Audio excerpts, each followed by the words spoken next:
Deep in the heart of old American engineering lie 7 engines that didn't just power cars, they built legends. From roaring Hemis to smooth straight-8s and torque-heavy big blocks, these torque monsters shaped history. Let's travel back to when displacement ruled everything.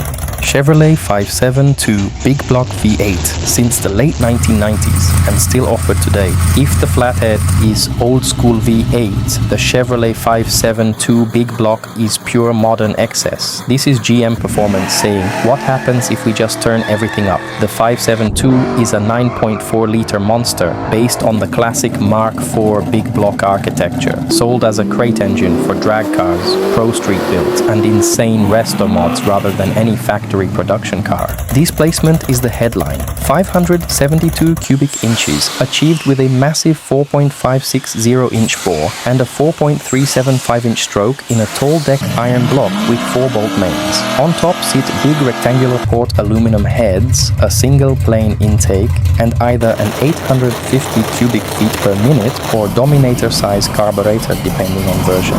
In street trim, the Z572/620 is rated around 620 horsepower and about 640 to 650 pound-feet of torque on pump gas.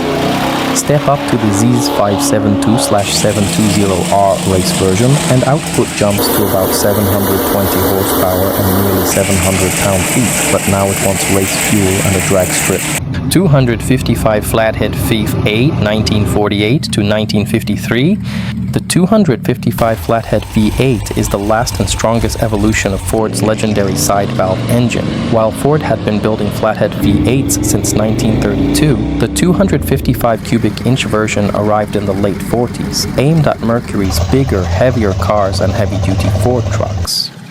By stretching the stroke to 4 inches and keeping the compact L-head layout, Ford created a torquey workhorse that felt much larger than the numbers suggested.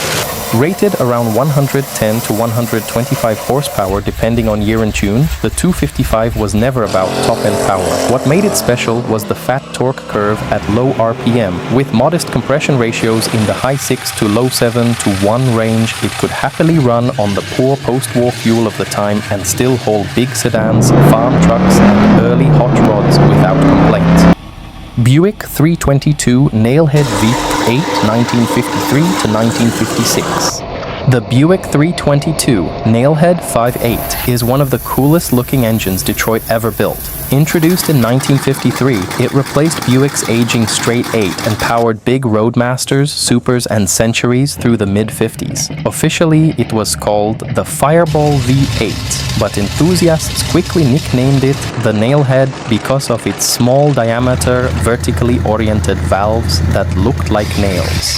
Displacing 322 cubic inches, it uses a 4.00-inch bore and 3.2-inch stroke in a compact 90-degree V8 block.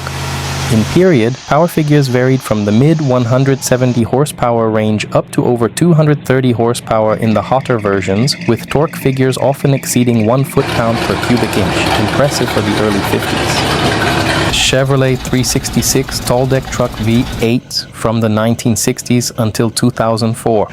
The Chevrolet 366 tall deck is one of those engines most car guys forget about, but truckers and school districts know it very well. This 6.0-liter big block V8 was designed from day one as a medium-duty workhorse for dump trucks, grain haulers, and buses, not muscle cars. It traded glamour for longevity.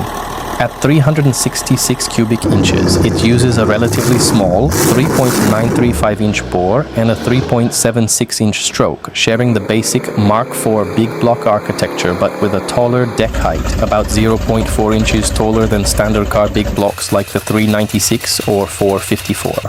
Horsepower ratings were modest, typically in the 200 to 250 horsepower range, but the engines were tuned for huge mid-range torque and the ability to run at full throttle for hours without melting down. In fleets, the 366 got a reputation as an engine that would start every day, run wide open pulling a loaded truck, and still be around decades later.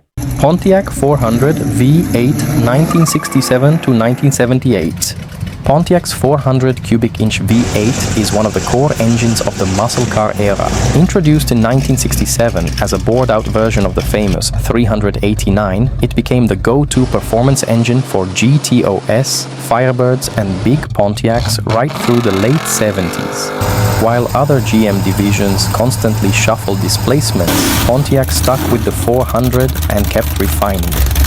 Technically, the 400 is simple but effective, a 4.120-inch bore and 3.75-inch stroke in Pontiac's traditional 3.25-inch main journal block. Early versions with high compression and 4-barrel carburetors were brutally strong for their day, with power ratings well north of 300 horsepower in GTO and Firebird tune. Pontiac engineers improved breathing by changing the valve angle from 20 to 14 degrees in the late 60s, creating much better flowing heads and paving the way for Ram Air and HO variants. The 400 powered a long list of icons, the late 60s GTO, the first-gen Firebird, and of course the 70s Trans Am, including the 6.6-liter and W72 performance packages. DeSoto 330 Hemi V8 produced only for the 1956 model year. The DeSoto 330 Hemi is a perfect example of how deep Mopa's Hemi game went in the 50s. While everyone knows the big Chrysler 331 and 392, DeSoto had its own smaller bore, shorter deck Hemis, and the 330 Cube version peaked right in the middle of the horsepower wars of 1956. DeSoto introduced its first Hemi, the 276 Cube Firedome, in 1952. It grew to 291 and then to 330 cubic inches for 1956, powering upscale models like the Fireflight. Factory output for the 330 Hemi in Fireflight trim was around 255 horsepower, enough to push the nearly 4,300-pound car to 0 to 60 in just over 10 seconds, which was strong performance for the mid-50s. Buick Fireball 263 Straight-8 1950 to 1953.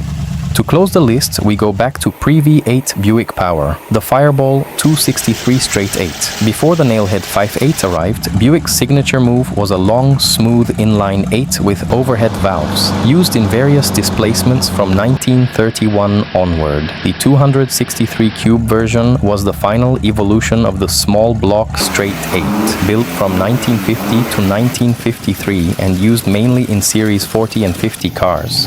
The 263 uses a 3 3/16 inch bore and 4 1/8 inch stroke, giving it a long stroke character and a very smooth idle. Power in its later forms was roughly 120 to 130 horsepower, but again the real story is torque and smoothness. Today the 263 Fireball Straight-8 is a favorite among restorers and a handful of performance freaks who like to be different.